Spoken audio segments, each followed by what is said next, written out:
নমস্কার বন্ধুরা, welcome to Spartan classes. Spartan ক্লাসেসে আরও একটা ভিডিওতে তোমাদের সকলকে স্বাগত জানাই। আমি অরিজিৎ। 2018 সালে আমি সিনিয়র সার্ভিসে একজন সিলেক্টেড ক্যান্ডিডেট, বর্তমানে একজন ব্লক ইউথ অফিসার। বন্ধুরা, আজকের ভিডিওতে আমি তোমাদের সাথে শেয়ার করব কি সরকারি চাকরি পেতে গেলে কি কি পথ আমাদের অবলম্বন করা উচিত। আমি আমার লাইফে এখনো পর্যন্ত 5টি গভর্নমেন্ট সার্ভিস পরীক্ষায় চূড়ান্তভাবে সফল হয়েছি এবং এই সফলতার জন্য আমি নিচে কি পথ অবলম্বন করেছিলাম সেটাই তোমাদের সাথে আজকে শেয়ার করব এই ভিডিওতে। তাই তোমাদের প্রত্যেকের কাছে রিকোয়েস্ট থাকলো পুরো ভিডিওটি দেখা। সরকারি চাকরির প্রস্তুতির ক্ষেত্রে প্রথমে যেটা দরকার সেটা হচ্ছে নিজের মধ্যে টাফ মেন্টালিটি তৈরি করা। হেরে না যাওয়ার যে একটা মেন্টালিটি সেটা নিজের মধ্যে ফার্স্ট বিল্ড আপ করা, কারণ এখানে ফেলিওর আসবেই। কারণ এত পরিমাণ কম্পিটিশন থাকে এখানে কি নিজের মধ্যে সেই ফেলিওর থেকে সাকসেসফুল হওয়ার যে চেষ্টা সেটা যেন নিজের মধ্যে থাকে। প্রত্যেক বছর প্রচুর ছেলে মেয়ে কিন্তু বিভিন্ন পরীক্ষায় অ্যাপিয়ার হয়, কিন্তু ভ্যাকেন্সি কিন্তু খুব কম থাকে, খুব লিমিটেড ভ্যাকেন্সি থাকে, সুতরাং ফেলিওর হওয়ার চান্স অনেক বেশি থাকে। তো ফেলিওর আসবেই লাইফে, প্রস্তুতির ক্ষেত্রে ফেলিওর আসবে, কিন্তু ফেলিওরকে মাথায় রাখলে কিন্তু আমাদের হবে না, সামনের দিকে এগিয়ে যেতে হবে। যদি ফেলিওরকে আমরা মাথায় রাখি তাহলে আমার মনে হয় সেটা কিন্তু নিজের পড়াশোনাকে অনেক বেশি হ্যাম্পার করবে। সেরকম ভাবেই ফেলিওরকে কিন্তু নিজের কমফোর্ট জোন বানালো হবে না, কি ঠিক আছে ফেলিওর হয়েছে কোনো ব্যাপার না, পরেরটাই হবে, এরকম নয়। ফেলিওর থেকে নিজেকে শিক্ষা নিতে হবে কি কেন আমার ফেলিওরটা আসবে, এবং সামনের পরীক্ষাগুলোর জন্য সেইভাবে নিজেকে রেডি করতে হবে এবং টাফ মেন্টালিটি তৈরি করা কি ফেলিওর এসছে ঠিক আছে সাকসেসফুল আমি হব, এই মেন্টালিটি নিজের মধ্যে অ্যাডপ্ট করা। ফার্স্ট গেল টাফ মেন্টালিটি। সেকেন্ড যেটা সেটা হচ্ছে সেলফ কনফিডেন্স বিল্ড আপ করা। নিজের মধ্যে কনফিডেন্স বিল্ড আপ করা কিরকম ভাবে কি আমার দ্বারা সম্ভব, আমি পারবো, এই কনফিডেন্স নিজের মধ্যে বিল্ড আপ করা। তাহলে ফার্স্ট গেল হচ্ছে টাফ মেন্টালিটি, সেকেন্ড গেল হচ্ছে সেলফ কনফিডেন্স বিল্ড আপ করা। এরপরে যেটা আসছে সেটা হচ্ছে নিজের গোল সেট করা। গোল সেটের ক্ষেত্রে আমি বলবো প্রত্যেকটি মানুষ নিজে জানে তার কি ক্ষমতা, এবং নিজের ক্ষমতার উপর বিশ্বাস রেখে আমার মনে হয় এই গোল যেটা সেটা সেট করা উচিত। আমার যদি মনে হয় আমি সিজিএল এর জন্য ওকে, তাহলে সিজিএল এর জন্য প্রিপারেশন নেওয়া উচিত। যদি মনে হয় ডাব্লিউবিসিএস এর জন্য আমি আমার ক্ষমতা রয়েছে বিসিএস ক্র্যাক করার মতো, তাহলে আমি বিসিএস এর জন্য প্রস্তুতি নেব। যদি আমার মনে হয় যে আমি কনস্টেবলের জন্যই রয়েছে আমার মধ্যে, কনস্টেবলই ক্র্যাক করতে পারবো, তাহলে আমি কনস্টেবলের জন্যই খাটবো। নিজের মধ্যে সেই জিনিসটা আনা এবং টার্গেটকে সামনে রেখে ডেলি বেসিসে পড়াশোনা করা, এটা হচ্ছে সেকেন্ড। এরপরে থার্ড যেটা আসছে সেটা হচ্ছে নিজের প্ল্যানিং এবং এক্সিকিউশন। প্ল্যানিং ও এক্সিকিউশন, নিজের টার্গেট সেট করে নেওয়ার পরে প্ল্যানিং করে নেওয়া কি কিভাবে আমি পড়াশোনা করব, এবং পড়াশোনার ক্ষেত্রে আমার মনে হয় এখানে রুটিনটা খুব ইম্পর্টেন্ট। সেটা মান্থলি রুটিন হতে পারে, সেটা উইকলি রুটিন হতে পারে, সেটা ডেলি রুটিন হতে পারে।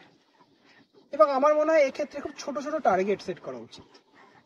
ছোট ছোট টার্গেট সেট করলে কি হয়, সেই টার্গেটগুলো আমরা ফুলফিল করতে পারি, তবে অনেক বড় যে আমাদের একটা অ্যাম্বিশন রয়েছে সেটা আমরা কিন্তু তার কাছে পৌঁছতে পারবো বা সেই অ্যাম্বিশনকে ক্র্যাক করতে পারবো। তো সেই জন্য মান্থলি, উইকলি এবং ডেলি রুটিন বানিয়ে নিয়ে পড়াশোনা করে।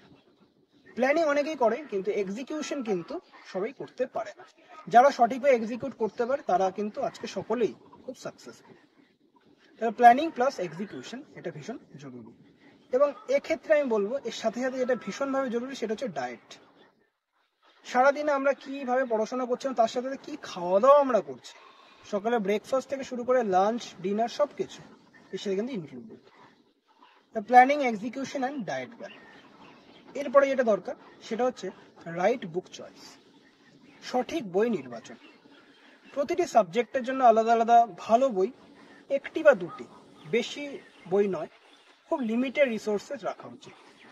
ইতিহাসের জন্য একটি বই, ভূগোলের জন্য একটি বই, পলিটির জন্য একটি বই, ইকোনমির জন্য একটি বই। একটি বইকে আমরা নিজেদের মেন বুক হিসেবে রাখি, বাকি দু তিনটে বইকে আমরা রেফারেন্স বই হিসেবে রাখতেই পারি। তাহলে সঠিক বই নির্বাচন একটা ভীষণ ইম্পর্টেন্ট পার্ট। এর সাথে সাথে কারেন্ট অ্যাফেয়ার্স কিন্তু আমাদের ডেলি বেসিসে পড়া উচিত। কিন্তু এক্ষেত্রে আমি বলবো কি ডেলি কারেন্ট অ্যাফেয়ার্স না পড়ে মান্থলি কারেন্ট অ্যাফেয়ার্সকে ডেলি রিভাইজ করা, এটা ভীষণ ইম্পর্টেন্ট। কারণ মান্থলি ম্যাগাজিনগুলোতে ডেলি যে কারেন্ট অ্যাফেয়ার্সগুলো আসে সেগুলোই বাছাই করে দেওয়া থাকে। তো মান্থলি ম্যাগাজিন আমার মনে হয় ডেলি বেসিসে বারবার পড়লে আমাদের মধ্যে কারেন্ট অ্যাফেয়ার্সের যে একটা ভীতি থাকে সেই ভীতিটা। এরপরে যেটা দরকার সেটা হচ্ছে হেলদি নোট তৈরি করা। পড়াশোনার ক্ষেত্রে কি হয়, অনেক সময় অনেক সাবজেক্টে আমরা অনেক জিনিস ভুলে যাই বারবার, এবং বারবার পড়ার পরেও সেটা আমরা মনে রাখতে পারি না। এক্ষেত্রে আমি বলবো যে হেলদি একটা নোট তৈরি করা, ছোট্ট একটা জায়গায় লিখে রাখা, এবং পরীক্ষা দিতে যাওয়ার আগে সেগুলো একবার রিভাইজ করে নেওয়া। তাহলে আমার মনে হয় কি পরীক্ষায় যখন আমরা যাব দিতে, তখন কি হবে, সেই জিনিসগুলো আমাদের মাথায় থাকবে, এবং সেখান থেকে যদি কোশ্চেন আসে তাহলে আমরা খুব সহজে সেগুলো করে আসতে পারবো। তাহলে রাইট বুক চয়েস তার সাথে হেলদি নোট তৈরি করা ভীষণ ইম্পর্টেন্ট। এরপরে যেটা আসছে সেটা হচ্ছে প্রচুর পরিমাণ প্র্যাকটিস।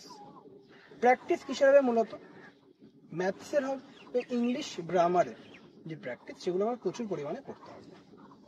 এবং তারপরে যেটা আসছে সেটা হচ্ছে previous year question. Previous year question কিন্তু দেখলে আমরা অনেকটা আইডিয়া করতে পারি কি কিভাবে আমাদের প্রস্তুতি নিতে হবে, কি টাইপের কোশ্চেন বিভিন্ন পরীক্ষায় আসছে। প্রিভিয়াস ইয়ার কোশ্চেন থেকে আমরা আইডিয়া করতে পারি যে কিভাবে আমাদের পড়াশোনার স্টাইলটাকে চেঞ্জ করতে হবে। বিভিন্ন পরীক্ষার কোশ্চেন কিন্তু বিভিন্ন রকম হয়, সেগুলো আমরা প্রিভিয়াস ইয়ার কোশ্চেন থেকে আইডিয়া করতে পারি। বিসিএস এর কোশ্চেন একরকম হয়, সিজিএল এর কোশ্চেন আরেক রকম। প্রিভিয়াস ইয়ার কোশ্চেন দেখলে এগুলো কিন্তু আমরা বুঝতে পারবো এবং আলাদা করতে পারবো। এবং প্রিভিয়াস ইয়ার কোশ্চেন কিন্তু অনেক সময় রিপিটও হয়, এবং প্রিভিয়াস ইয়ার কোশ্চেনে কিন্তু আমাদের জোর দিতেই হবে। এরপরে যেটা আসছে সেটা হচ্ছে মক টেস্ট। মক টেস্টের ক্ষেত্রে যেটা ভীষণ জরুরি সেটা হচ্ছে অনলাইন মক টেস্ট এবং অফলাইন মক টেস্ট। যে পরীক্ষাগুলো আমাদের অফলাইন হয় তার জন্য অফলাইন মক টেস্ট, যে পরীক্ষাগুলো আমাদের অনলাইন হয় সেগুলোর জন্য অনলাইন মক টেস্ট। এগুলোই কিন্তু আমাদের প্র্যাকটিস করতে হবে। এবং যখন আমরা মক টেস্ট দেবো তখন যেন আমাদের এনভায়রনমেন্ট যেটা থাকবে সেটা না একদম এক্সাম যেটা এনভায়রনমেন্ট থাকে সেরকম যেন এনভায়রনমেন্ট আমাদের থাকে। তাহলে আমার মনে হয় যে আমরা যখন মেন পরীক্ষা দিতে যাবো তখন আমাদের সেই কোনো অসুবিধা হবে না, কারণ সেরকম পরিবেশের সঙ্গে আমরা অভ্যস্ত অলরেডি হয়ে গেছি। তাহলে এই কয়েকটা কথা ছিল যেগুলো তোমাদের সাথে আজকে শেয়ার করার ছিল। তোমরা এই পথ যদি অবলম্বন করতে পারো তাহলে আমার মনে হয় সহজেই আমরা সরকারি চাকরি পেতে পারো। এবং এর সাথে সাথে আরেকটা জিনিস আমি বলবো কি, নিজের ফোকাসে অনড় থাকো, নিজের ফোকাস থেকে সরো না। ফেলিওর আসবে, আবার সাকসেসও আসবে। লাইফে আপস অ্যান্ড ডাউনস দুটোই আছে, কিন্তু ফেলিওর পরে সাকসেস আসে। লেগে থাকার মেন্টালিটি নিজের মধ্যে অ্যাডপ্ট করতে হবে। দেখা হচ্ছে নেক্সট ভিডিওতে। সবাই খুব ভালো থেকো, সকলকে অল দ্য ভেরি বেস্ট সামনে বিভিন্ন পরীক্ষার জন্য। সকলকে অনেক অনেক